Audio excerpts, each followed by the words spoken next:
I'm glad I'm here to share because grant writing is not a cup of tea for everyone, but it could be your cup of tea if we know how to do some basics. So I think the intent really today is to show you some basics, some grant writing 101s to help you form a game plan. We're always here available to answer questions or for consultations. We really want to help you to see a grant in a digestible form so that you could achieve success so you could provide these valuable services to families. So we know that it's important to provide the services, but I also know we need money to make things happen. So that's kind of our intent today, just to show you some basics and how to digest the grant into smaller, easier pieces. We've done over 75 different types of grants: foundation grants, family foundation grants, state, federal, LA County, LA City. We've done about 75. And so far, it's about $35 million that I've been able to assist with the grant writing. And I just want to make one footnote. This grant writing that we do is always or should be in a team. It's very difficult to claim that I did this all by myself, but I've always been part of a team. We're going to jump into the checklist. This is like a skeleton method to help you start forming and organize your thoughts, your ideas, your documents, your Word docs, your Google Sheets, your Dropbox, everything that you have all over the place. This is what we use, like you said, with the existing clients to help them organize right from the get-go. So our readiness checklist is composed of a few sections. We have an organizational background and review. We have organization structure and governance. We have financial structure and information, programmatic structure, and supported documentation. So we're going to go through the sections pretty briefly. So here's the first piece, the organizational overview. We always ask organizations to have a cover sheet, information sheet, and it consists of really basic information: contact people, executive team, leadership team, point of contact, address, email, website, and then maybe other primary contacts that include staff. So you should have a sheet maybe in a Google folder. Other pieces that you want to have is your organization history, your founded, mission and vision, statement, and values. This question gets asked, I would say, in 99% of your grants. What is your organizational history? Organization history mean mission and vision statement and values. Services and programs. Who's your target population? Is the kids, is the youth, is the teens, is the families, students? You should have that all laid out, and your service area and locations, and the number of people you want to serve. That's also based on funding, or it's based on your wish list. This is how much people we want to serve, but then that will help you get a number that you need, like a budget number. How much does it cost to serve these clients? There's really no creative writing, like in terms of poetry and making it sound peachy. When it comes to grants, the writing is very straightforward, very minimal superlatives being used, facts, data. It's just very straightforward writing. So you don't have to be this poetic and creative writer to write a grant. I mean, if you could just write straightforward information with clean data, that's going to help you out. So that's our approach. We write very basic and very clean. When you're doing your organizational structure and you're sharing who you are, you're sharing like a place and time who you are at the moment. Does that make sense? So if at the moment there's a director and a couple folks and that's who you're putting, you could also put projected, you could put dash lines in a org chart that says, health provider or driver or other folks that are in the works if you obtain such grant. This is an example of a org chart, right? If you could see, they have the kind of three big programs and then there's folks underneath them. Usually over 99% of the time, they're going to ask you to put the org chart within the grant or have it as an attachment. So you are going to need it. These are some things you can do already. Be prepared, create your library, and whether you hire a consultant or not, at least you'll save time and then potentially save some money. Here's the fun part, right? Yeah, and we put a resource there for you to kind of look at developing a plan for financial sustainability. It takes you to a toolkit. This is also another backbone of grant writing, financial structure. And there's obviously separate different types of budgets. One is just the whole organization in itself. You have a budget for that. And then when you start writing a grant, they're going to ask you for a projected budget for the program, the service, or whatever the grant's asking for. It's always good to have two types of budgets. One budget is the whole entire agency. And then the next one will be based on your proposed project, your wishful project, the project that you want to get funded. Then you can start drafting that too as well. But you always want to have your core operating agency budget. Within that, you want to have all your financial statements if you have some.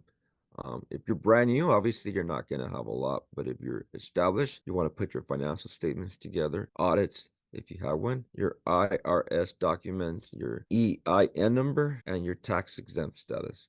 So let me be clear, your EIN number, it's different than your tax exempt status. So, and the EIN number will be used for opening bank accounts, and then you can use the same EIN number when you are applying for your tax exempt status. They will look completely different, the letters. One will say EIN number, and then the other letter you get from the IRS would be tax exempt status. And then you're going to need both, so you need to keep both of them handy because it's also another document that would be requested as a supporting document attached to the proposal. And if you're brand new, I think this conversation will help you think and hopefully start shaping that. Because again, when it comes to grant writing, you got 45 days, and then you're thinking, I'm good. And then a week before it's due, like, oh, we still have a lot to do. So here's a sample. And this is actually like 2 or 3 pages long. Of course, I couldn't attach Yeah. the whole thing. They're going to ask for what is your organizational budget, right? They're going to have that sort of request, which you should already have kind of done. They're going to ask a version of what has it looked like in the past 3 years or 5 years, whatever they're requesting. And then they're going to ask, what is your projected budget for that specific proposal, right? Like, what are you planning to do with those monies that they want to quote unquote give you or hand you over, right? So program structure Yes. depends on what your organization and then what that specific proposal you're about to do. This could be something you've done in the past. This could be something that you or a colleague has done and wants to bring it over, or that you're just kind of reapplying for.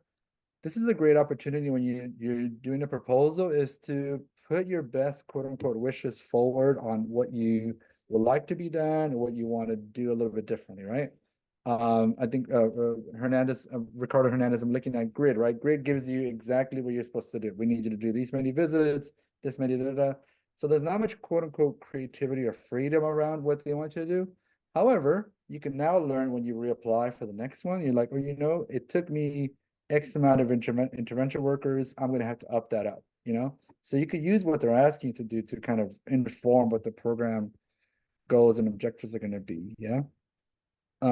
Same thing here, y'all. So if you happen to have already a strategic plan or any other outcome measures and reports from previous, even if it's not directly connected, it's great for them to show to notice that you have evaluation eye or you're constantly looking at how you're performing to show that you're responsible with those monies that they're about to provide. So program goals and objectives, again, fairly direct, right? They have to be SMART goals. They have to be measurable, time bound, and then something that's like action bound as well. Target population, right?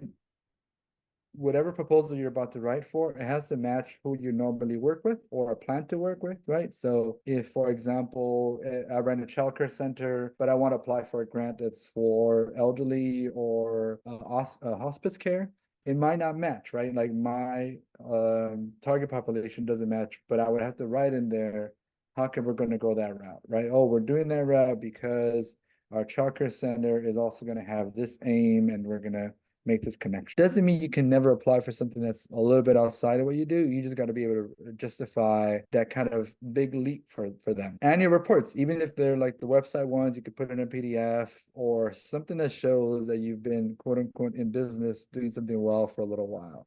Again, there's a resource there on how to develop a logic model or theory of change. But we use the SMART format to write these goals and objectives, and I think they're very helpful to help you distinguish between what is a goal and what is an objective. hopefully there's like a healthy discussion of like what is realistic, what is achievable, and what is like a little bit of a stretch. Here's generally what a logic model looks like, right? This is like a one-sheeter, one-pager. What do you say? What is the proposal say you're going to be doing? Who are you doing it for? What are the activities? And then what are the short, midterm, and long-term outcomes or goals that you want to do, right? we tend to assume that this one program is going to solve the world, and we try to like make it as connecting as possible. Yeah. So on the far left, it talks about the situation, right? Like what makes you qualified to be part of that grant or that proposal. The inputs is everything it takes for you to make this happen. That includes volunteers, money, technology, etc. Participants, this is where it gets really boilerplate, right? Like we plan to help, like in this example, 75 unduplicated youth, this age range. We plan to work with these specific partners. We want these allies. And the activities are, here's the kind of the trick of the trade is that you're looking at the activities to what you do or what you hope to do, and you're involving or using their language as much as possible. Yeah. So they might call it opportunities provision, and you might call it mentorship. They might call it community mobilization, and you call it outings. In the end, yeah, it doesn't like it's like it's better to go with their wording, right? So that it matches, so that it ever calls them. But you kind of just tweak your words for what that looks like. Does that make sense? Youth development might mean something differently, etc. Short-term outcomes, intermediate outcomes are what is it can you really measure, right? Within the time frame that you have. It's a 1 year grant or 3 or 5 year grant. This is kind of like what is it that you can actually be able to evaluate doing that, right? So at the bottom it tells you that you'll have some design evaluation or you'll have some process evaluation, and then the ultimate goal. So even after the grant is done with, what do you hope to see for that specific? And this one says reduction in community violence, right? So if the grant gets provided, these youth will be worked with, short-term outcomes, and then long-term, the community violence will be reduced. We tend to put these two big ones at the bottom as well, just because assumptions and external factors. We know that assumptions are, this is what was given, right? In our community, we need to do A, B, and C. And in external factors, we wrote in quite a bit off. This is a great time to put your team together. Uh, Maybe you're a one-person team. And if that's the case, then you could draw support from your peers, your board. There's two types of boards. You have your traditional board that does governance, and then you have your advisory board or advisory council, and then they support you with program design. So if you could pull in volunteers, if you have staff available, I would take some time and then start building your logic model.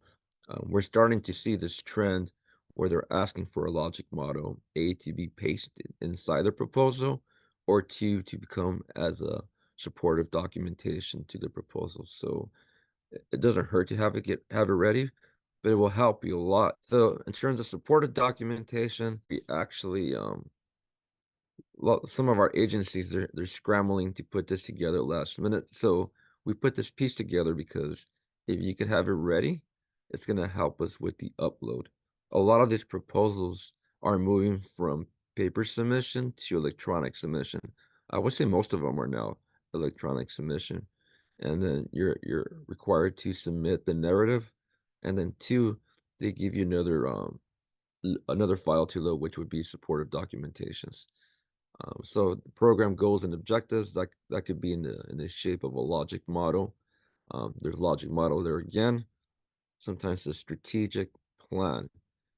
So maybe you don't have a large needs assessment done yet, but you have a strategic or business plan that you engage when you started the nonprofit or when you got funded as a nonprofit. Um, if you don't have that, then it's actually a good start. And then we actually help agencies to form a strategic plan that helps you build out grants. Um, you need to know who your target population is again. Needs assessment. This is the one that's very data driven. It's pretty lengthy. You talk about community needs, you talk about poverty rates, homicide rates, mental health needs, mental health rates, prevalence of anxiety, depression. So whatever you're targeting, you're going to have a strong needs assessment. I always say this gets graded about 30% of the proposals you submit. So it's probably worth 1/3 of what you submit as a proposal. So I can't stress enough how important it is to have a strong needs assessment, outcome measures, and reports, and annual reports. These are other documents that could be asked. And I just want to share with you one section of a needs assessment that Dr. Ortiz and I did for AYC. So you can see an example.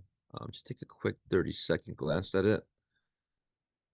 It's giving data. We're supporting our statement with data that we find online through different websites.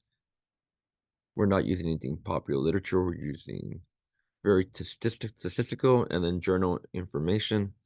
And again, I want to point out what we write is not, creative English or poetry. It's just very straightforward writing. If you're not familiar with the grant review process, it gets submitted to a team of reviewers, and then they spend a few days. They lock them up sometimes, or some they get emailed several copies, and their job is to review a handful of proposals. They have a scoring sheet, and they're gonna grade it.